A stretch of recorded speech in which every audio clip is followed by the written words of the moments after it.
Perfect, perfect. Well, let's get started. So first of all, thanks so much for having me. So my name is Johan Granström, and like you said in the introduction, I work as a market segment lead for smart cities within Northern Europe for ABB. And today I'm going to talk about the topic around the future of energy systems. So where are the energy systems going really? So we are going from kind of a traditional supply and demand market when we are talking about energy, moving into a completely new kind of grid system. And that's pretty much based on the fact that we are looking to technology advancements. We have new policies and regulations, as well as massive cost reduction. And this is causing the grid from moving from a supply and demand to more like a bidirectional flow of energy as well as information. And that is kind of the key. By adding flexibility and intelligence to the energy system is the true enabler for a low carbon society, really.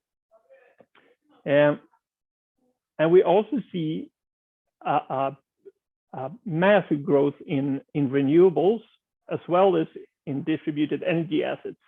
Looking into the long-term forecast for Sweden, for instance, we see a more than double of energy demand in the coming decades. And a lot of that is going to come from renewables such as wind power, for instance.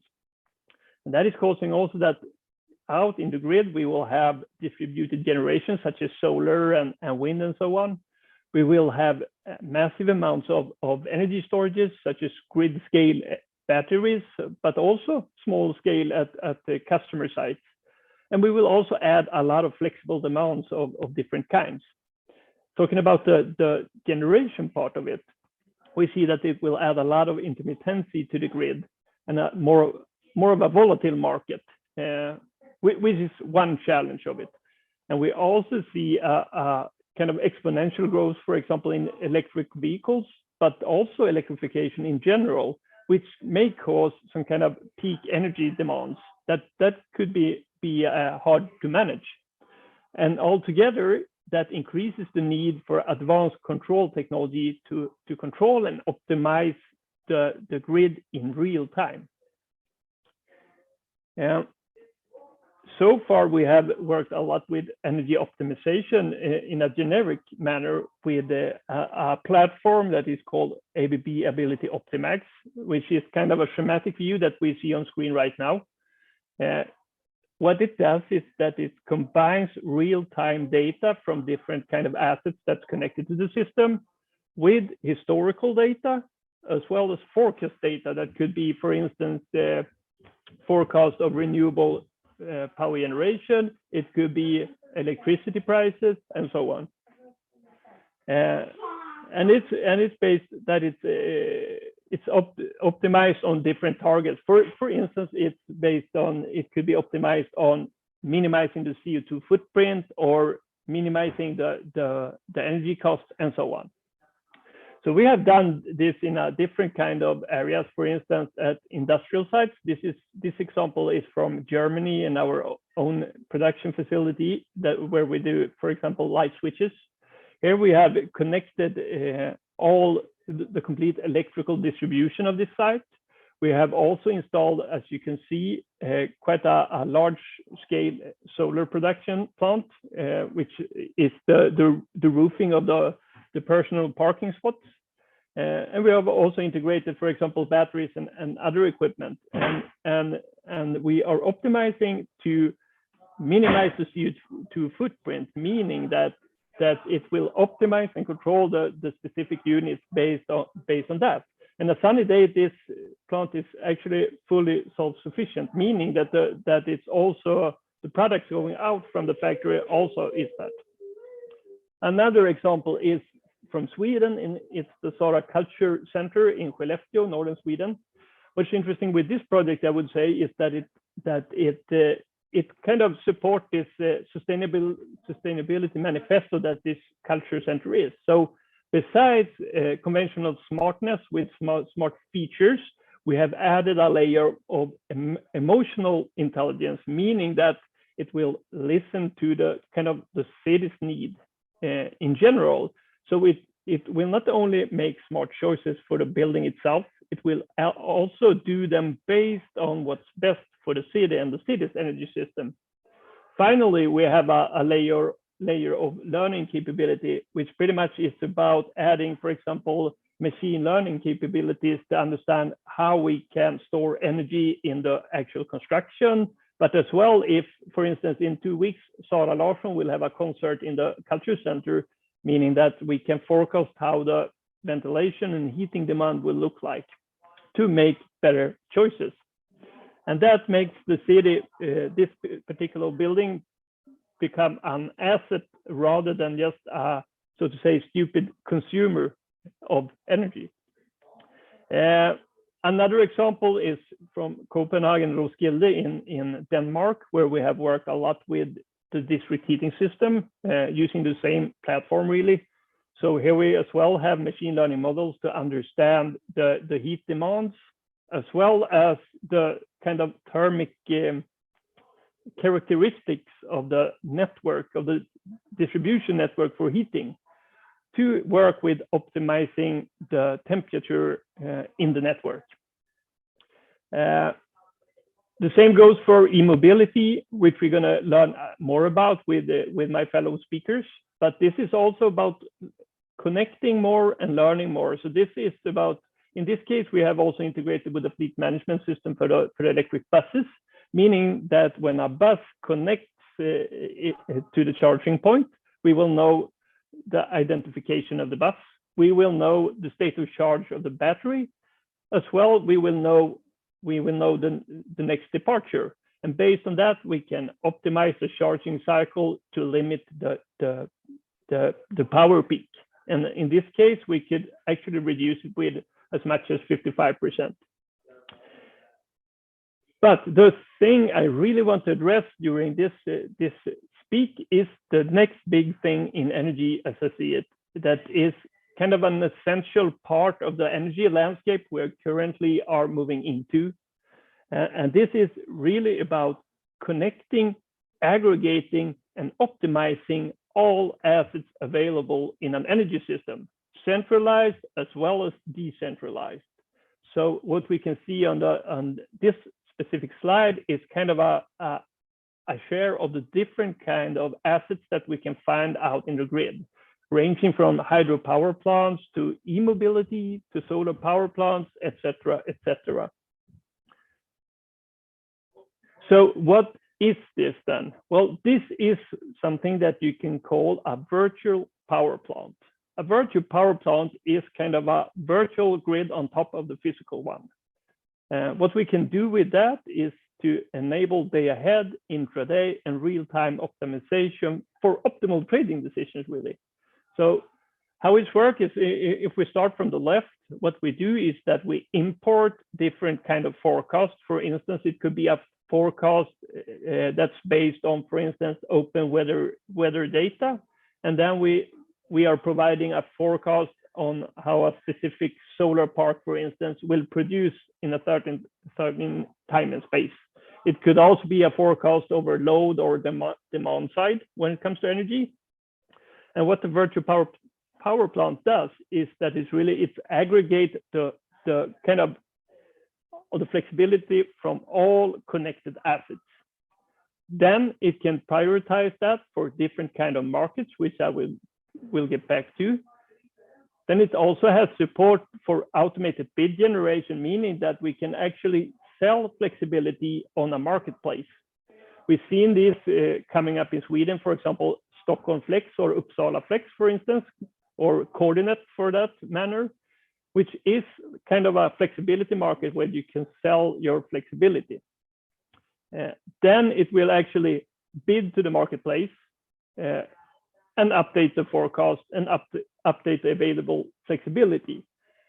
And when actual bid is placed, it also executes the order, meaning that it will not only visualize and be kind of a tool, it will also execute and set the set points to the correct asset. And that enables it to automate connection to all energy markets, to automate the optimal bidding, automate the trading part, as well as the optimal operation, to make sure that all assets that you have connected to a virtual power plant will be utilized to create that value. And to turn this into, I have two examples that I want to mention. The first one is from Norway. It's a lighthouse project in the city of Trondheim called City Exchange. So what we have done here is that we have really we have included 4 different real estates that's in the same neighborhood to the same Optimax node. And to that, we have added a local flexibility market, meaning that it will aggregate and optimize all the flexibility in these different real estates, meaning that, for example, Broktekaya 17A, if it have an excess energy production from its solar system, it can actually sell it to Broktekaya 16 without interfering with the energy company, the local utility company. So in this way, you could create kind of energy self-sufficient blocks, or at least that they can be positive on a yearly basis by introducing a flexibility market to kind of buy and sell energy in a local context. If we're scaling this up, I need to mention this example because as a tech and energy nerd, this really makes me happy to talk about this example, because this is a company called Next Kraftwerke from Germany, which is it was a energy startup for some years ago, and earlier this year they were actually acquired by Shell. But anyway, what they have done is that they have used our Optimax platform and fully embedded it in their IT/OT infrastructure. So what they are doing, they actually don't own any physical assets, but they have contracted 10,000 different assets out in the grid, which they aggregate the capacity and capability of that. So altogether, they are managing 8,500 megawatts. So it's about half the Swedish hydropower capacity in that very platform. And they uses that to sell grid balancing and ancillary services, as well as energy as a service contracts. So this is a really, really cool example. And those 10,000 assets, they are ranging from a kind of a solar plant on a residential roof to a minor hydropower plant in the same platform. So from my point of view, by using IoT and connecting things that's out in the grid, we can actually utilize them in a much more sustainable way, making use of all those batteries and micro producer out in the grid to kind of meet with capacity challenges that we see in many urban areas, but also to create new revenue streams for the ones that owns the actual assets. And this is what we see in Sweden as well, that by introducing more volatile power producers, we need some way to kind of balance the grid, and we have to do it in real time. And that's also a big change, going from schedulable sources to not so schedulable sources means that we need to add flexibility, and we need to have the capability of controlling this in real time.